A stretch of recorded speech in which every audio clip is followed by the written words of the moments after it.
Naglabas ng video message si Pangulong Bongbong Marcos. So breaking news lang dahil finally inilabas na yung arrest warrant laban kay Sara Diskaya. At yung iba pang taong involved dito sa 96.5 million pesos na halaga ng ghost flood project sa Davao Occidental. Alam naman po natin na sumuko na talaga si Sara Diskaya dyan sa NBI. So ang tanong na lang natin dyan dahil may arrest warrant na, what's next? 'Di ba? So bukod po diyan, sabi ni Pangulong Marcos doon sa kanyang video message, meron din daw 8 opisyal ng DPWH na nagpahayag na ng kagustuhan nila na sumuko.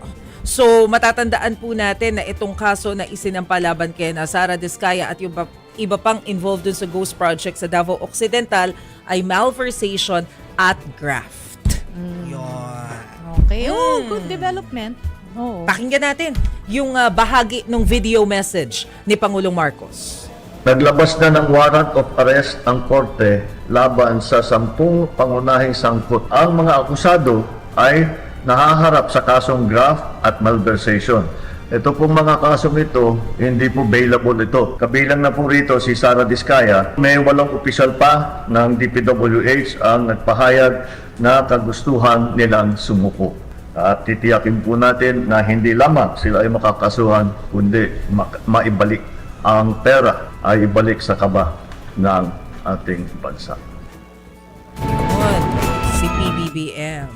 But we're still hoping na meron pang bigger names na mahuhuli kasi yun naman yung promise nila before Christmas. So may mga bangus na ng konti at saka tilapia. Hindi na dilis. Lumilevel up ng konti. So we're waiting for yung mga matatabang tuna. Yan. No. Pating ang hinahanap, di ba? Pating. Tsaka mga balyena talaga.